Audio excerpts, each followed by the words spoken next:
taste test. Wow. Tinig yung ano niya.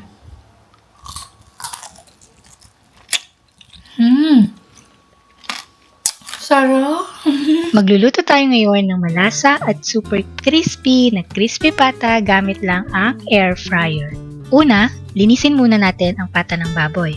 Pakuluan natin ito, maglagay ng tubig sa kawali, paminta, dahon ng laurel,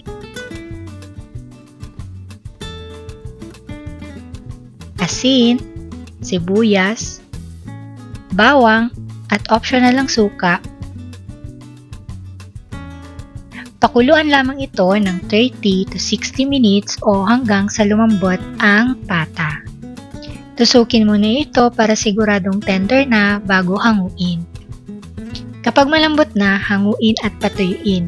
Pwede din i-air dry ng ilang minuto o i-ref para mas malutog ang balat mamaya. Habang pinapatuyo, i-preheat ang air fryer sa 100 degrees Celsius.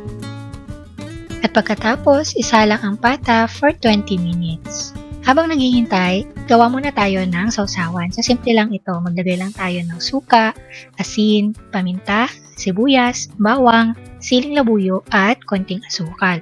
Bahala ka na sa timpla ayon sa panlasa mo. After 20 minutes, balik na rin lamang ang pata at saka isalang ulit ito ng another 20 minutes para yung kabilang side naman ang maluto. Pagkatapos ito ay hanguin ulit at magpahid ng patis sa balat para dagdag alat. Tapos konting suka para sa crunch. At saka ulit pahiran ng oil para hindi dumikit at mas pumutok ang balat. After 20 minutes, isalang ulit natin ito 200 degrees Celsius naman ng 10 minutes magkabilaan. And ayan, meron ka ng air fryer crispy pata. Malutong sa labas, malambot at juicy sa loob. Perfect ito sa ginawa nating sausawan at kanin.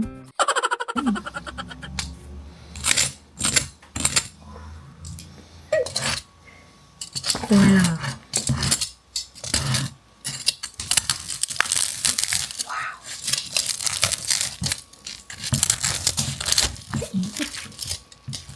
Muusok pa.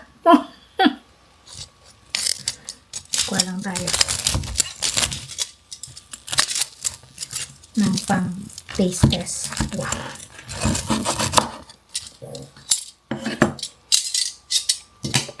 Siyempre, tanong ka.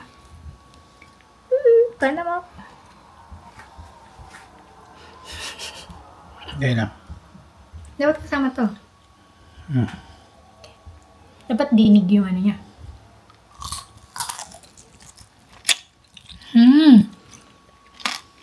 Sarap. Ang sarap nga. Ay. Ang sarap.